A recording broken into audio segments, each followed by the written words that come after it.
Mavic version 3 ang naparito nga dito sa ating garahe ngayon. Ang itinakbo na motorsiklo ng ating tropang ito, 7,530.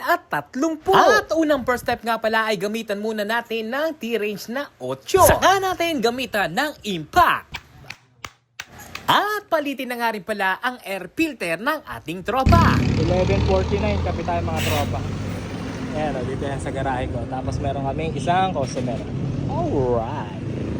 Eto naman ang itsura ng kanyang panggilid pag backless na. At syempre, etong torque drive mga tropa, tignan nyo to, bagong-bago, hindi pa bumababa. At tuwing kailan babaklasin o indikasyon na wala ng grasa ang inyong torque drive. Pagka ganito, isang daliri na lang na walang pwersa ay bumababa ng mga tropa, malamang sa malamang ay wala na ngang kagrasa-grasa. At kung minsan kahit hindi mo na itulak ng iyong daliri ay kusang bumababa na. At kung sakasa ito nabuksan mga tropa, automatic additional yan sa dalawang o-ring dyan, yung dalawang goma. Hala, sige kiss AJ para okay, alright, all goods ang gawaan mo dyan. Ganito kami mag-CVT cleaning mga tropa, may sarili kaming degreaser para hindi na kami kumuha ng mga gas sa inyong tangke. At kitang-kita nyo naman yung resulta sa inyong mga aluminum crankcase mga tropa ay nakakaputi at hindi makakasira ng inyong mga oil seal. Sa halagang 250 o 300 pesos mga tropa ay kasama na dyan ang degreaser, basahan,